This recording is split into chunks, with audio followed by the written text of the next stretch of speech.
진행하겠습니다. 페이지 5쪽이요. 예비고일 문학교재 페이지 5쪽이고요. 찬 기파란가랑 제막매가라는 작품을 배울 텐데 오른쪽에 나와 있는 작품 개관을 먼저 보시면 가에 나와 있는 작품이나 나에 나와 있는 작품 모두 다 향가라고 나와 있어요. 향가. 그럼 일단 가와 나를 배우기 전에 향가라고 하는 갈래가 어떤 갈래인지를 먼저 정리하셔야 되는데 잠깐 적어놨습니다. 향가라고 하는 갈래는 언제 만들어졌냐면요, 신라시대 때 만들어졌습니다. 그럼 여기서 말하는 신라시대라고 하는 거 우리가 알고 있는 삼국시대가 될 거고요. 삼국시대가 될 거고, 어떤 선생님께서는 학교에서 어떻게 설명하시냐면 신라시대 때라고 설명하시는 분도 계시고요, 신라시대부터 고려 초기까지라고 설명하시는 쌤도 계세요. 그래서 여러분들이 가게 되는 고등학교에 따라서, 선생님에 따라서 향가의 시기를 어떤 쌤은 신라시대, 어떤 쌤은 신라시대부터 고려 초기까지라고 설정을 해놓으니까 두 가지를 모두 다 알고 계시면 좋을 것 같고요. 귀족이라고 하는 건 말 그대로 금수저라고 보시면 됩니다. 양반. 승려라고 하는 사람들은 스님이요. 화랑이라고 하는 사람은 신라시대 때 운동 잘하고 머리 좋고 잘생긴 남자들만 모아놓은 집단이 화랑이었어요. 얘네들이 주로 향가라고 하는 갈래를 만들어내는 창작층, 같은 말 작가층이라고 보시면 돼요.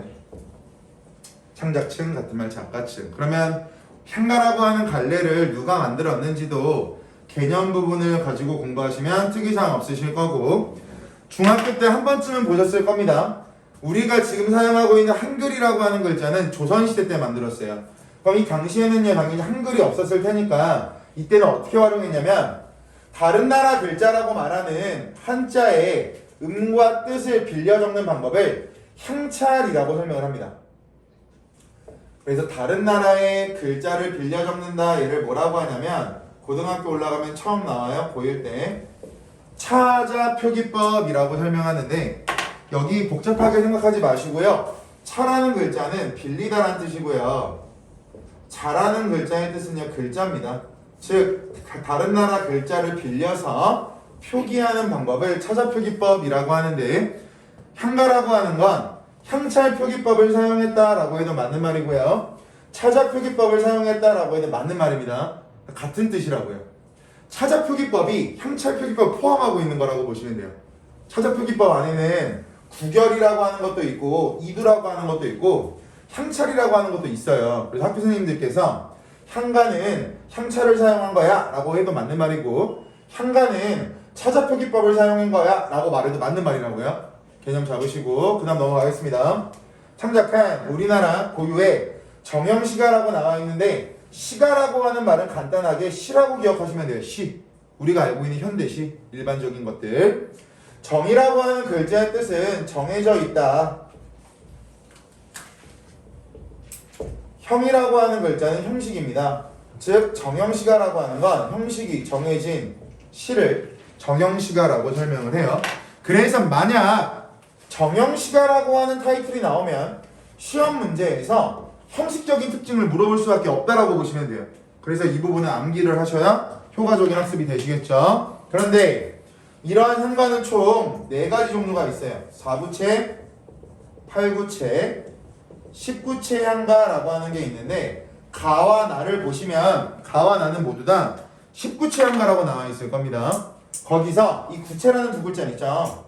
구체라는 두 글자를 행 또는 줄이라고 기억하시면 돼요.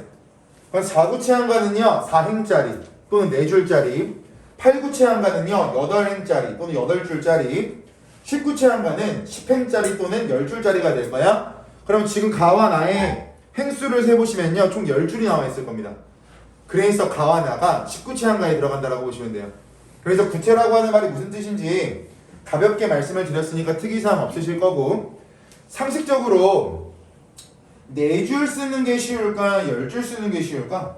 작품을 만드는 데 있어서 10줄이 쉽겠죠. 10줄이 쉽겠죠. 그러면 초반에 나와 있는 이 4구체 향가 같은 경우에는 가장 스타트 형태니까 향가의 초기 형태가 될 거야.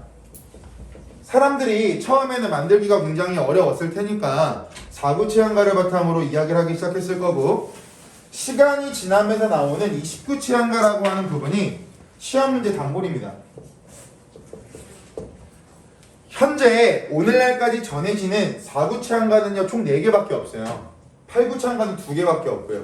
나머지 싹 다가 10구체 한가거든요. 그래서 모의고사나 수능이나 내신에서 가장 많이 나오는 게 10구체 한가여서 우리는 10구체 한가의 특징만 정확히 가지고 갈 겁니다. 10구체 한가는요 한가의 완성 형태다라고 평가를 받아요. 그래서 뭐라고 나오냐면 정제된 형식미가 드러난다라고 나오는데 여기서 말하는 정제라고 하는 건 깔끔하게 다듬어진이라고 보시면 돼요. 깔끔하게 다듬어진, 잘 다듬어진 걸 정제라고 합니다. 형식이라고 하는 두 글자의 뜻은 뭔지 아실 거고요. 미라고 하는 글자는 아름다움, 즉 잘 다듬어진 형식의 아름다움이 느껴진다. 그래서 19채 한가를 뭐라고 하냐면 남고에서 자주 나오는 용어입니다. 19채 한가를 다른 말로 사뇌 가라고도 설명하니까 같은 뜻이다 라고 알고 계시면 좋을 것 같고요. 19채 한가는 고도의 비유, 서정, 상징성이 드러난다 라고 하는 구절을 많이 보실 텐데요. 여기 나와 있는 고도라는 두 글자의 뜻은요 높은 지역을 말하는 게 아니라 한자가 다르기 때문에 여기서는 높은 수준. 그럼 높은 수준의 비유라고 한다면 우리가 중학교 때 비유적인 표현이 나오면 어떤 거 떠올려야 돼? 라고 많이 연습을 하셨을 텐데요. 직유법, 은유법, 의인법, 화류법 이런 것들이 사용되면 우리는 비유적인 표현이다 라고 말하니까 현대시 공부했을 때 알고 있던 표현 방법 그대로 집어넣으시면 되고요. 서정이라고 나와 있는 글자의 뜻은요 암기하려고 하지 마시고요. 서라는 글자와 정이라는 글자의 위치를 바꿔서 읽어보세요. 그럼 서정이라고 하는 글자는 정서라고 읽힐 겁니다. 그럼 결국 정서라고 하는 건 감정이 되겠죠. 감정이 잘 드러난다. 그리고 마지막에 나와 있는 상징이라고 하는 건 우리가 만질 수 없는 추상적인 것을 구체적인 사물로 통해서 표현하는 게 상징이죠. 예를 들어서 비둘기, 만지기 싫지만 만질 수 있는 대상입니다. 근데 비둘기를 우리가 평화의 상징이라고 설명을 하죠. 평화라고 하는 거 우리가 만질 수 없는 추상적인 게 되는데 추상적인 것을 만질 수 있는 비둘기로 표현하는 것, 그런 것을 상징이라고 설명을 합니다. 높은 수준의 비유와 서정과 상징이 드러난다. 그리고 좀 2가지 더 적을 거예요. 갈래 설명이 잘 되어 있어야 문제 풀기 쉬우니까. 19채 한가는요 총 10줄짜리 구성이라고 했는데 얘를 3부분으로 나눠요. 4줄, 4줄, 2줄. 각 부분을 뭐라고 하냐면 기, 서, 결이라고 설명합니다. 3단 구성 기서결. 그래서 기구, 석구, 결구 뭐 이런 말들을 사용하고요. 기서결이라는 말도 사용하니까 알고 계시면 됩니다. 제가 초록색으로 적는 건 매년 모든 학교 빠지지 않고 기출문제로 나올 정도로 중요한 부분이라고 보시면 돼요. 초록 색깔을 모르시면 오늘 수업 내용을 이해 못하신 거랑 똑같습니다. 19채 한가에서 중요한 마지막 뜻이 뭐냐면 이 마지막 결. 이 결이라고 하는 부분에 낙구라는 감탄사가 있어요. 낙구라고 하는 감탄사가 뭐냐면 가보시면요. 가에서 아래서 2번째 줄 아야 동그라미, 그 아야라고 하는 게 감탄사입니다. 19채 한가에서 아야. 나 작품 보시면 제막매가 아래서 2번째 줄 보세요. 아야 나오죠, 그죠? 그게 감탄사거든요. 고등학교에서 뭐가 중요하냐면 이 감탄사의 기능이 중요한데 얘는요 시상을 집약하거나 전환하는 기능을 합니다. 시상을 집약하거나 전환한다. 그럼 여기서 모르는 단어가 하나 나왔을 거예요. 시상. 시상이란 2 글자의 뜻은요 시에 나타나는 화자의 정서나 생각과 같은 모든 것들을 시상이라고 설명을 합니다. 그럼 집약이라고 하는 건 한 군데 모아놓는 걸 집약이라고 할 거고요. 전환이라고 하는 건 앞에 나오는 것과 뒤에 나오는 게 다른 것을 전환이라고 할 거야. 그럼 예를 들어서 전환은 앞에 웃고 있었어. 근데 아아라고 하는 감탄사를 기점으로 뒤 내용이 부정적으로 바뀌었어요. 그럼 결국 이 부분은요 앞과 뒤가 다르니까 전환이 될 거고, 반면에 예를 들어서 앞에 웃고 있었어. 아를 기점으로 마찬가지로 웃고 있어. 처음과 아라고 하는 글자를 기준으로 뒤에 나오는 정서도 일치하고 있으니까 이러한 경우를 집약이라고 하고, 앞에 나오는 분위기와 뒤에 나오는 분위기가 다르면 이것을 전환이라고 설명을 합니다. 그래서 집약이라는 글자와 전환이라는 뜻을 알아야 창기파란가를 보면서 제막 매각까지 공부할 수가 있기 때문에 향과와 관련한 설명을 먼저 드렸고요. 오른쪽에 나와 있는 가에 나와 있는 작품 개가 먼저 볼게요. 갈래 19치 향가 성격 예찬 동그라미. 예찬이라고 하는 글자의 뜻은요, 찬양하는 겁니다. 근데 일반적으로 찬양하는 것보다 대상을 더 긍정적으로 보고 대상을 우러러보는 것을 예찬이라고 설명을 해요. 찬양과 유의어라고 보시면 됩니다. 다음 두 번째 추모적 동그라미 쳐보시면, 추모적이라고 하는 글자는 화자가 바라보는 시적 대상이 뭐 했을 때? 죽었을 때 죽은 사람의 앞날을 기원해주는 걸 추모적이라고 합니다. 그러면 찬기파란가에 나오는 주인공은 죽었겠네요. 화자가 바라보는 대상은요. 성격을 가지고 내용을 추측하면서 보시면 내용 이해가 더 빨라져요. 그래서 말씀을 드린 거고, 서정적이라고 하는 말 앞에서 드렸으니까 설명 안 할게요. 주제 기파랑의 기파랑 동그라미. 이 기파랑이 바로 시적 대상입니다. 기파랑이 화자가 바라보는 시적 대상. 기파랑의 고매한 인품에 대한 찬양 같은 말 예찬이라고 그랬죠.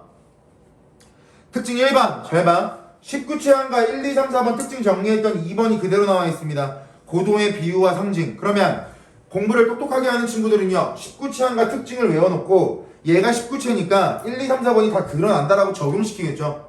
각각 외우는 게 아니라. 그래서 얘를 먼저 잡아놓고 19채 향가에는 모두 다 공통적으로 적용된다라고 생각하시는 게 효율적이십니다. 두 번째 2번 별빛 3개 박아보시면, 창기파란가에서 제일 중요한 게 뭐냐면 자연물이 나오는데, 그 자연물들이 기파랑이라고 하는 시적 대상의 성격을 드러내는 경우가 있어요. 그래서 시어들이 나오면 또는 자연물이 나오면 그것이 기파랑의 어떤 모습을 드러내고 있는지를 여러분들이 알고 계셔야 됩니다. 본문 갈게요. 본문 작품 제목 먼저 보시면, 이 기파랑이라고 하는 사람은 어떤 사람이냐면 신라시대 화랑인데요, 결국 죽었어요. 근데 예찬하다 또는 찬양하다. 가라는 글자는 노래. 즉 신라시대 화랑인 기파랑을 예찬하는 노래라는 뜻을 가지고 있는 게 기파랑가입니다. 제목은 내용을 압축적으로 담고 있기 때문에 제목부터 정확히 짚고 들어가세요. 그래야 작품의 전반적인 내용이 잡히니까요. 제목이라고 하는 건 작품을 대변하는 말이기 때문에 제목을 해석할 수 없는데 작품 먼저 공부하는 건 비효율적인 학습밖에 안 됩니다. 이어서 보시면 현대어 풀이로 갈게요. 고어가 좀 어렵게 나와 있으니까 현대어 풀이로 읽겠습니다. 흐느끼며 바라보매 라고 나와 있는데, 얘들아, 그 흐느끼며 라고 나와 있는 글자 앞에다가 가로 열고 주체라고 적어보시면, 누가 흐느끼고 있냐면, 누가 울고 있냐면 화자가 울고 있을 거야. 화자가. 그럼 화자가 울고 있는 이유는요, 기파랑에 대한 그리움 때문에, 기파랑에 대한 슬픔 때문에, 기파랑에 대한 추모의 정서 때문에 울고 있겠죠. 만약에 살아있는 사람이라면 옆에서 내가 볼 수도 있고 만질 수 있으니까 울지 않을 거야. 근데 내가 볼 수 없는 사람이니까 당연히 그리울 거고 눈물로만 시간을 보내겠죠. 이슬빨간 달이라고 나와 있는데, 달 동그라미 쳐보시면 거의 첫 번째입니다. 자연물. 자연물을 통해서 아까 특징 부분에 별 표시했죠. 기파랑의 특성을 드러낸다라고 했는데, 그 첫 번째 달이라고 하는 건 광명의 대상이라고 설명합니다. 광명. 밤이 되면 달이 뜨죠. 달이 뜨면 세상을 밝혀주죠. 그것처럼 여기 나와 있는 달이라고 하는 것도 광명, 또는 우리가 밤이 되면 달을 보면서 소원을 비는 경우도 있으니까 염원의 대상이다라고 설명을 합니다. 그럼 이러한 달이 가지고 있는 기본 특성을 바탕으로 기파랑이 가지고 있는 고결한 모습을 나타내고 있다라고 설명할 수 있다라고 보시면 되겠죠. 고결한 모습이라고 하는 건 빛나고 깨끗하고 순수하고 순결스러운 모습이 고결한 모습이라고 보시면 돼요. 자연물을 통해서 기파랑의 특성을 드러낸 첫 번째 부분입니다. 1번. 흰구름 따라 떠간 언저리에. 흰구름은 아무런 기능이 없어요. 그래서 자연물이라고 해서 무조건 기파랑이 아니라고. 그래서 체크해놓고 구분해서 알고 계셔야 되겠죠. 모래 가른 물가에, 물가 동그라미 쳐보시면 2번입니다. 자연물을 통해서 기파랑의 모습을 나타낸 부분 2번. 우리 물이라고 하는 건 일반적으로 맑고 깨끗하다라고 설명을 할 거예요. 거기 나와 있는 물이라고 하는 건 기파랑이 가지고 있는 기파랑의 맑고 깨끗한 모습을 나타내고 있는 부분. 자연물별로 기파랑의 모습을 드러내는 게 다르다. 모래 가른 물가에 기랑의 모습과도 같은 수풀이여 라고 나와있죠? 옆에 가로 여시면 그게 무슨 뜻이냐면 수풀의 모습을 보고 기파랑이라고 착각한 거야. 그러니까 화자가 너무 기파랑을 보고 싶으니까 수풀의 모습을 보고 저 기파랑 아닌가? 라고 착각한 부분이 되겠죠.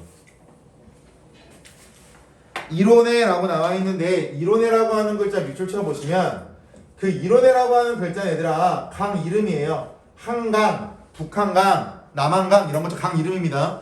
별로 중요한 건 아니지만 화자가 현재 처한 공간적 배경이 이론에라고 하는 장소를 나타내서 여러분들께서 한 번쯤은 알고 계셔야 돼요. 화자가 현재 어디 처해 있는가, 화자가 현재 어디 있는가를 물어볼 때 거기 나와 있는 이론에라고 하는 강 주변에 머물러 있다 정도는 알고 계시면 이해하기가 좀 더 쉬우실 것 같습니다. 이론에 자갈벌에서 자갈벌 동그라미 쳐보시면요. 자연물을 통해 기파랑의 특성을 드러내는 두 번째 세 번째죠. 죄송합니다. 그 돌이라고 하는 건 일반적으로 단단하죠. 그래서 얘를 뭐라고 하냐면 기파랑의 강직하고 돌멩이들은 일반적으로 동글동글하게 생겼습니다. 성격이 부드럽다 얘를 뭐라고 하냐면 한자로 원만하다라고 합니다. 원만한 성격 또는 성품, 특성 또는 모습. 갈등이 생겨도 대화로 풀고 갈등이 생겨도 화를 안 내는 사람들이 원만하다라고 보시면 돼요. 일반적으로. 예민한 사람들은 원만한 게 아니고. 이론의 자갈벌에서 낭이, 낭 동그라미 쳐보시면요. 그럼 거기 나와 있는 낭이라고 하는 사람은 이 작품에서 화자가 바라보고 있는 시적 대상인 기파랑이라고 보시면 되겠죠. 기파랑이 지니시던 마음의 끝을 이라고 나와 있는데 마음의 끝 가로 쳐보시면 그 마음의 끝이라고 하는 건 기파랑의 마음이에요. 화자의 마음이 아닙니다. 기파랑이 가지고 있던 마음이라고 해석하셔야 맞겠죠. 마음의 끝을 따르고 있구나. 나왔네요. 그죠? 그러면 지금까지 아라고 하는 이 글자 앞에는 전체적으로 기파랑이라고 하는 사람을 예찬하고 있다라고 볼 수가 있을 거야. 찬양하고 예찬하고 있다. 그러면 이 아라는 글자 뒤에 앞에 나오는 내용과 일치하는지 불일치하는지를 보면 이 아가 가지고 있는 기능이 무엇인지 우리가 정답으로 뽑아낼 수가 있겠죠. 그럼 뒷내용을 먼저 보겠습니다. 잣나무 가지가 높아 잣나무 가지 동그라미 잣나무 가지 네 번째입니다. 자연물을 통해서 기파랑의 특성을 알려주는 네 번째. 얘는 우리가 한 번쯤은 들어봤을 텐데 고전 작품에서 즉 옛날에 쓰인 작품에서 소나무, 대나무, 국화, 매화 그리고 거기 나와 있는 잣나무 등이 나오면 항상 어떻게 해석하냐면 기파랑이 가지고 있는 기파랑의 지조, 절개라고 해석하시면 돼요. 그래서 옛날 작품에서 소나무, 대나무, 국화, 매화, 잣나무가 나오면 지조절개를 나타내는 단어다라고 해서 굉장히 많이 보셨을 테니까 공식처럼 알고 계셔도 특이사항 없습니다. 잣나무 가지가 높아 눈 세모 쳐보시면 고전 작품에서 눈이라고 하는 건 일반적으로 고난, 시련, 역경을 상징합니다. 나무에게 있어서 눈이 많이 내리면 나뭇가지가 아플 거 아니야, 힘들 거 아니에요? 그래서 일반적으로 눈이라고 하는 건 고난, 시련, 역경을 나타내요. 눈이라도 덮지 못할 고가리여 라고 끝나고 있는데 뒷부분을 읽어보니까 아라고 하는 뒷부분도 기파랑이 가지고 있는 모습을 똑같이 뭐하고 있냐면 예찬을 하고 있을 거야. 그럼 앞에 나와 있는 정서와 뒤에 나와 있는 정서가 뭐하니까 일치하니까 여긴 지배하게 된다, 전환이 된다, 지배하게 된다. 이렇게 보시면 돼요. 이거를 강조하는 이유가 두 번째 나오는 제망매가라고 하는 작품은 다른 게 나올 거예요. 그 집약과 전환을 한 번쯤은 눈으로 보셔야 무슨 내용인지 잡히시기 때문에 설명을 딥하게 드렸고요. 나 작품 넘어가서 오른쪽 개관 보세요. 작품 개관. 갈래 19취향가입니다. 성격 추모적 동그라미. 얘들아 여기도 추모적이라고 하면 아까 찬 기파란가에서 봤던 것처럼 화자가 말하고 있는 시적 대상이 죽었겠네요. 그죠? 찬 기파란가와 제망매가의 공통점은요. 시적 대상이 뭐 했다? 죽었다. 고등학교 문제 이렇게 나와요. 찬 기파란가 주고 제망매가 주고 공차 물어볼 거야. 지금 설명하고 있는 공차 가지고 계속 비교하는 연습이 필요합니다. 애상적이라고 하는 건 슬프다. 서정적이라고 하는 말 나와 있고 불교적이라고 나와 있는데 불교적 동그라미 쳐보시면요. 이 제망매가를 지은 작가가 누구냐면 하강 부분에 나와요. 월명사라고. 월명사. 이 월명사라고 하는 사람이 어떤 역할을 했냐면 신라시대 때 승려야. 그럼 생각해봐. 스님이 작품을 지었으니까 불교적인 색깔이 묻어날 수밖에 없을 거 아니에요. 교회를 다니는 사람이 문제를 만들었다면 교회 스타일이 될 거고요. 불교를 다니는 사람이 문학을 만들었으니까 불교적인 색깔이 들어갈 수밖에 없을 거라는 거죠. 근데 여기서 불교를 믿는 사람들은요. 누군가가 죽었을 때 막연히 슬퍼하지만은 않는데요. 왜? 어차피 사람이 다시 태어날 거니까. 그걸 뭐라고 하냐면 회자정리도 맞죠. 근데 여기서는 구체적으로 윤회사상이라고 설명을 한답니다. 예를 들어서 제가 죽었어요 살다가. 그럼 제가 다음 생에 지훈이로 태어날 수 있을 거고요. 제가 지훈이로 살다 나도 싫어. 너만 싫을 것 같아? 좋아요. 난 싫다고. 지훈이로 살다가 제가 좀 죽었어요. 다음 생에는 은영이로 태어날 수도 있겠죠. 이런 게 윤회사상이라고 보시면 됩니다. 그래서 불교를 믿는 사람들은요. 누군가 돌아가셨을 때 일정 부분 슬퍼는 하겠죠. 하지만 슬픔이 오래 가진 않습니다. 어차피 다시 만날 거니까 라고 하는 긍정적인 생각 때문에. 주제 보세요. 죽은 누이에 대한 추모 특징. 정제되고 세련된 표현 기법과 얘들아 정제라는 건 두 글자 아까 설명했죠. 말끔하게 가다듬어져 있다. 19취향가 특징 4가지로 모든 19취향가를 설명할 수 있으니까 꼭 알고 계시고요. 비유적 표현이 사용된다. 아까 말씀드렸죠. 높은 수준의 비유, 서정, 상징이 드러난다. 그러니까 똑같이 비유적인 표현이라는 말이 나와 있겠죠. 마찬가지 제목 먼저 볼게요. 막매라고 하는 두 글자의 뜻은요. 죽은, 누이, 동생이란 뜻이에요. 제라고 하는 글자는 제사 지내다, 추모하다. 그리고 아까 봤던 것처럼 가라고 하는 글자는 노래입니다. 즉 죽은 누이 동생을 위해서 제사 지내며 부르는 노래라는 뜻이 제망매가가 되겠죠. 전반적으로 어떤 내용이 나올지는 사이즈가 바로 나오실 거고요.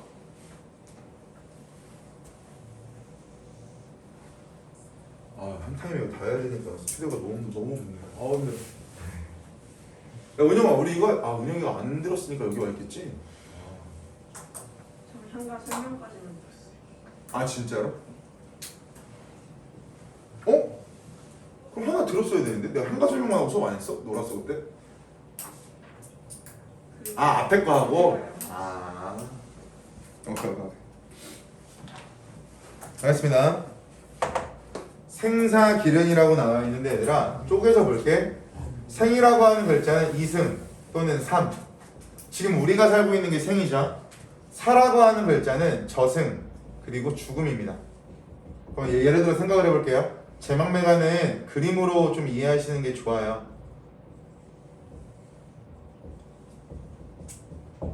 예를 들어서 여기에 이렇게 화자가 있을 거야. 생각해보자 얘들아. 지금 이 길을 하나만 건너가면 저승으로 갈 수 있대요. 그럼 이 화자는요 아무렇지 않게 또는 당당하게 이 길을 건너갈 수 있을까요? 건너갈 수 없을까요? 건너갈 수 없겠죠. 우리들도 지금 살아가고 있는 삶이 굉장히 만족스러우니까 부정적인 말을 잠깐만 하면 자살 같은 걸 안 하고 죽음을 선택하진 않는 거잖아요. 그죠? 그럼 막상 우리가 죽어야 될 순간이 왔을 때 우리 굉장히 두려울 거야. 그 감정이 다음 구절에 드러납니다. 볼게요. 여기에 있음에 여기라는 두 글자 네모 쳐보시면요. 거기서 말하는 여기라고 하는 건 어디냐면 이승입니다. 화자가 처한 공간. 이승.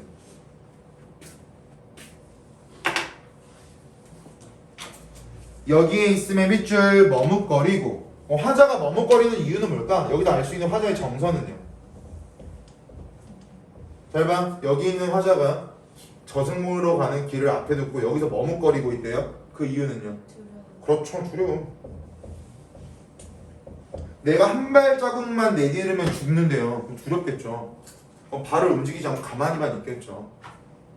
여러분들이 예를 들어서 그 자리에서 앉아 계신 자리에서 일어나면 죽는다라고 한다면 여러분들이 일어나실까요? 어떻게든 버티고 앉아 있겠죠? 왜? 죽기 싫으니까.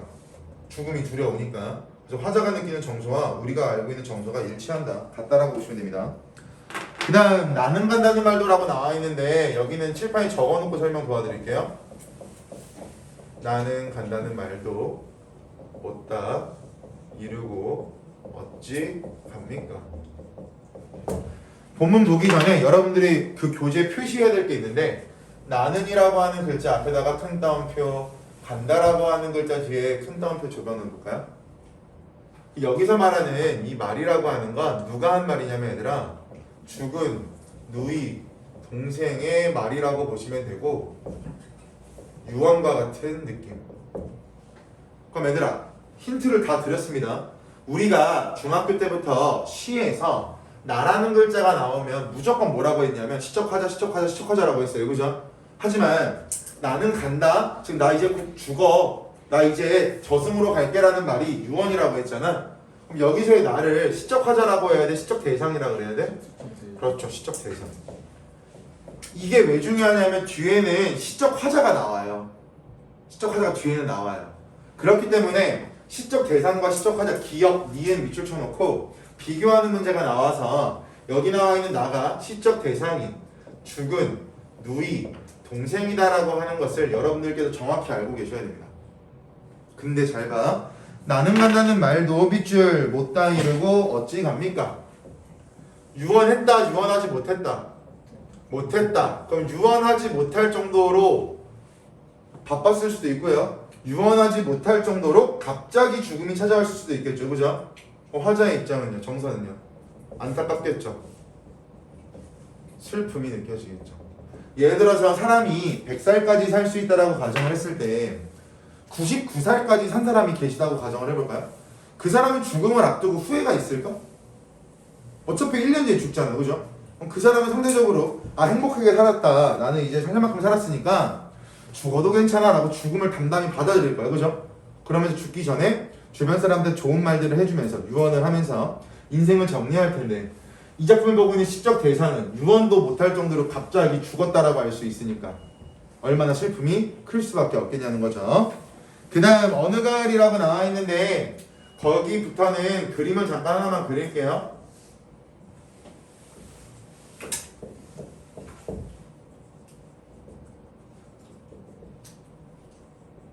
그림을 그려놓고 시작하겠습니다. 지훈아, 네. 나 그림 늘지 않았냐? 오늘 잘 그리죠. 오늘 좀 컨디션 괜찮아? 예. 뭐라고? 뭐요? 아니 그냥 그렇다고. 너 그저께도 머리 아프다 나오지 않냐? 어제 운동하고. 그죠? 어젠가 그저께 너 봤어? 관심? 네. 관심 봤어? 좋아? 좀 느낌 이상하네. 알겠습니다. 19차항가는요 기석열 한강구성이라고 했잖아요 얘들아. 그죠? 제망매가에서 가장 중요하게 봐야 되는 게 어디냐면 지금부터 보게 될 서입니다. 이 서에는요 왜 중요하냐면 비유적 표현이 굉장히 많이 나오고요. 비유적 표현이 굉장히 많이 나오고요. 정서적 표현도 굉장히 많이 나와요. 그래서 서라고 하는 부분이 그 시험 문제에 출제했을 때 좀 많이 나오는 부분이니까 꼼꼼하게 갈게요. 어느 가을 이름 바람이라고 나오죠? 가을 세모 쳐보실까요 일단? 가을이라고 하는 계절은요 날씨도 선선하고 단풍도 이쁘게 드니까 긍정적일 수도 있어요. 그죠? 하지만 가을에는요 바람이 불면 나뭇잎이 어떻게 돼요? 떨어집니다. 나뭇잎이 나무에 매달려 있다 떨어지면 그 나뭇잎은요 생명이 유지가 될까요? 생명이 사라질까요? 사라질 겁니다. 따라서 가을을 부정적으로 사용하면 소멸의 이미지가 드러난다라고도 설명하고요. 사라져버린다. 그리고 나뭇잎이 떨어진다라고 설명했으니까 올라가는 상승적 이미지예요? 하강적 이미지예요? 하강적 이미지가 될 겁니다. 근데 우리 국어에서 하강적 이미지를 사용하면 작품 전반적인 분위기를 어둡고 부정적으로 만든다는 효과가 있어서 지금은 누가 죽은 상황이잖아. 그래서 하강적 이미지를 썼겠죠. 됐죠? 어느 가을 이른 바람에 이른 바람 네모 쳐보실까요? 예를 들어볼게. 지금 제가 위에 그린 나무에 예를 들어서 10월 달에 바람이 불면 나뭇잎들이 다 죽는다라고 가정을 해볼게. 됐어요? 그럼 이 나무까지 있는 나뭇잎들은 10월까지 살 수가 있잖아. 근데 갑자기 태풍이 불어서 9월 달에 바람이 불었다고 가정을 해볼까요? 그러면 이 나뭇잎들은 한 달 정도를 더 살 수 있는데 한 달 일찍 죽은 게 될 거예요. 그죠? 여기까지 이해되셨나요? 거기서 말하는 이른 바람이라고 하는 건 일반 누이 동생의 일찍 죽은 거라고 했습니다. 그걸 뭐라고 하냐면 이른 죽음 이라고 말하고 두 글자로 얘를 고등학교 올라가시면 요절이라고 하는 단어를 배우고 요절. 그러니까 예를 들어서 형석이가 100살까지 살 수 있는데 오늘 죽었어. 요절이야. 5분의 1도 못 살았잖아요. 됐어요? 반면에 100살 동안 살 수 있는 100년 동안 살 수 있는데 100년 만에 죽었어. 그건 요절이라고 할 수가 없겠죠. 시기에 맞는 죽음이라고 하겠죠. 그럼 잘 보세요. 비유적인 표현들이 굉장히 많이 나온다라고 했죠. 얘는요, 비유적 표현 중에서 이른 바람은 누이의 이른 죽음이다. A는 B다. 무슨 법이 돼야 돼요? 운유법이 돼야죠. 운유법.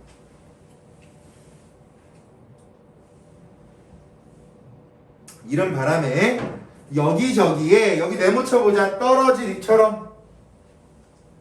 아까 여러분들이 이파리가 떨어지면 어떻게 된다라고 말씀하셨죠? 그렇죠. 죽는다고 했어요. 그럼 지금 화자가 죽었어? 누이 동생이 죽었어? 누이 동생이 죽었으니까 떨어질 입처럼이라고 하는 건 누이 동생의 죽음이 될 겁니다. 잘 보세요. 학교에서 시험 문제 내신에서 어떤 부분이 함정이냐면 이른 죽음이랑 죽음이랑 같은 단어가 아닙니다. 구분하셔야 돼요. 만약 시험 문제에 떨어질 입이라는 글자에 이른 죽음 나오면 틀려요. 아까 말했잖아. 형석이가 오늘 죽은 것과 100년 살 수 있는 사람이 100살 채우고 죽는 거 같은 거야, 다른 거야? 다른 거라고. 그러니까 이른 죽음이랑 죽음이랑 구분하셔야 됩니다. 아시겠죠? 그런데 여기는 아까 봤던 이른 죽음이랑 좀 달라요. 비유적 표현 중 떨어질 입처럼이라고 나와 있죠? 뭐뭐처럼 뭐뭐 같이 뭐뭐 있냐 뭐뭐듯이 무슨 법이에요? 직유법. 여긴 직유법입니다. 표현 방식들이 다 섞여 있어요. 여기 구분을 좀 많이 하셔야 돼요. 떨어질 잎처럼 한 가지에 나고 한 가지 네모 쳐보실까요? 잘 보세요. 얘들아, 나무 그림 있잖아. 지금 얘를 A라고 하고 얘를 B라고 할게요. 그럼 A 나뭇잎과 B 나뭇잎은 제가 지금 파란색으로 색칠한 나무 가지를 공유하고 있겠네? 여기까지 이해됐어요? 여러분들이 만약에 외동이 아니라 언니, 오빠, 형, 누나가 있다라고 가정한다면 언니, 오빠, 형, 누나들은요 같은 부모님을 공유하고 있는 사이가 되겠죠. 그죠? 따라서 여기서 말하는 한 가지라고 하는 건 어떻게 해석하시면 되냐면 같은 부모, 같은 말, 동기간, 같은 말, 한부모. 여기서 고등학교 때 처음 나오는 단어가 얘야. 동기간. 잘 보셔야 됩니다. 동기간이라고 하는 글자는 동기간이라는 글자는 같은 부모를 나타내는 단어예요. 그래서 알고 계셔야 되겠죠. 얘도 마찬가지야. 한 가지는 같은 부모다. 비유적 표현 중 직유법일까요? 은유법일까요? A는 B다? 은유법이 되겠죠. 은유법이 되겠죠. 그러니까 표현 방식 총망라. 은유, 직유, 은유 번갈아 가면서 아주 난리 브로스를 씌우고 있습니다. 밑줄 가는 곳 모르겠구나. 즉 내가 한평생을 같이 살았지만 내 형제가 죽어서 어디 가는지 모르겠다. 인생무상 허무감 또는 이승과 저승의 거리감 등 화자는 부정적인 정서를 느끼고 있습니다. 슬픔과 부정적인 정서. 지금 여기서 슬픔과 부정적인 정서를 말한 이유가 뭐냐면 다음에 감탄사 나오죠. 지금 이 앞부분은요 아까 받은 찬 기파랑과랑 다르게 슬프고 어두운 부정적인 정서가 나오고 있었어. 그럼 이 뒤에 정서가 어떤 정서가 나오는지 봐야 되겠죠, 그죠? 갑니다. 미타 차례에서 미타 차례 네모 치세요. 얘들아, 그 미타 차례 어디냐면 저승이야. 극락세계. 그 극락세계라고 하는 말이 낯설 텐데 교회 다니시는 분들 죽으면 어디 간다라고 알고 계세요? 좋은 곳? 천국 간다라고 하죠. 불교를 믿는 사람들은요 부처님을 성실하게 모시면 죽고 나서 미타찰이라고 하는 극락세계를 간대요. 교회로 따지면 천국과 같은 개념이라고 보시면 됩니다. 그럼 잘 봐.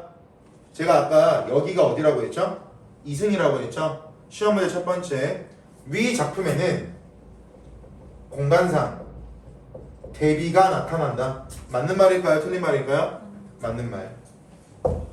맞는 말. 공간상 대비 또는 대조적인 성격을 가진 공간이 제시가 되고 있다. 이것도 맞는 말이죠. 이승 저승 대조니까요. 밑다찰에서 만날 나 동그라미. 거기서의 나는 누가 된다? 화자가 된다. 그럼 잘 봐. 여기 나와 있는 나는 시적 대상이었죠. 방금 동그라미 친 나가 누구라고요? 화자라고요. 그럼 가리키는 대상이 다른 하나로 출제가 될 수 있다는 거죠. 두 번째 포인트. 밑줄 도 닦아 기다리겠노라. 도를 닦으며 기다리겠다라고 하는 건 슬픔을 뭐 하겠다? 종교, 도성 또는 죄송합니다. 다시 적어드릴게요.